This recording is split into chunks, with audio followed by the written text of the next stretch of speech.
Perkenalkan, nama saya Rehan Aprilino Mantobing dari kelas 8A. Sekarang saya akan menjelaskan tentang sejarah Hari Kebangkitan Nasional dan Hari Sumpah Pemuda.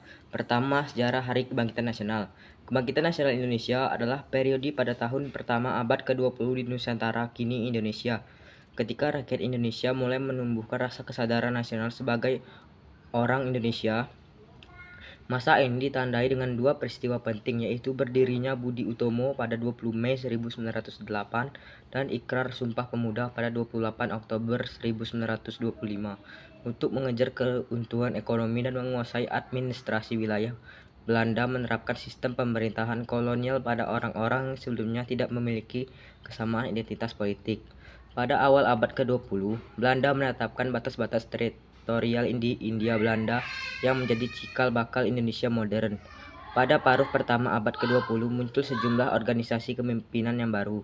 Melalui kebijakan politik etis, Belanda membantu menciptakan sekelompok orang Indonesia yang terpelajar.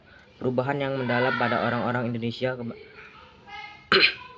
ini sering disebut sebagai Kebangkitan Nasional Indonesia. Peristiwa ini dibarengi dengan peningkatan aktivitas politik hingga mencapai puncaknya pada Proklamasi Kemerdekaan Indonesia tanggal 17 Agustus 1945. Hari Kebangkitan Nasional yang jatuh pada tanggal 20 Mei di tiap tahunnya sebenarnya merupakan hari lahirnya organisasi Budi Utomo. Kebangkitan Nasional yang merupakan kebangkitan bangsa Indonesia mulai memiliki rasa kesadaran nasional ditandai dengan berdirinya Budi Utomo pada tanggal 20 Mei 1908 dan lahirnya Sumpah Pemuda pada tanggal 28 Oktober 1928. Sejarah Sumpah Pemuda.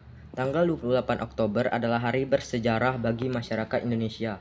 Kita memperingati sebagai Hari Sumpah Pemuda, hari di mana para pemuda berikrar untuk bersatu dalam satu bangsa, tanah air, dan bahasa yang sama. Sumpah Pemuda dicetuskan dalam Kongres Pemuda 2 tanggal 28 Oktober 1928. Namun sebelum itu, para pemuda sudah terlebih dahulu mengupayakan persatuan melalui Kerapatan Besar Pemuda, Kongres Pemuda yang dilaksanakan pada 30 April sampai 2 Mei 1926 di Batavia. Tujuan diselenggarakannya Kongres Pemuda 1 adalah untuk menyamakan persepsi antar berbagai organisasi kepermudaan di Indonesia sehingga terwujud dasar pokok lahirnya Persatuan Indonesia yang sejajar dengan bangsa-bangsa lain di dunia.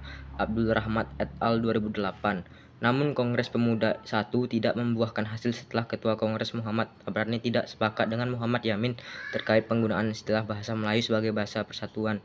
Menurutnya, kalau tanah air dan bangsa bernama Indonesia, maka bahasa juga harus disebut bahasa Indonesia. Meski demikian, Kongres Pemuda 1 sudah menunjukkan adanya pemahaman satu nusa, satu bangsa, dan satu bahasa. Demikian yang saya ketahui tentang sejarah lahirnya Hari Kebangkitan Nasional dan Sumpah Pemuda. Jika ada salah kata, mohon dimaafkan.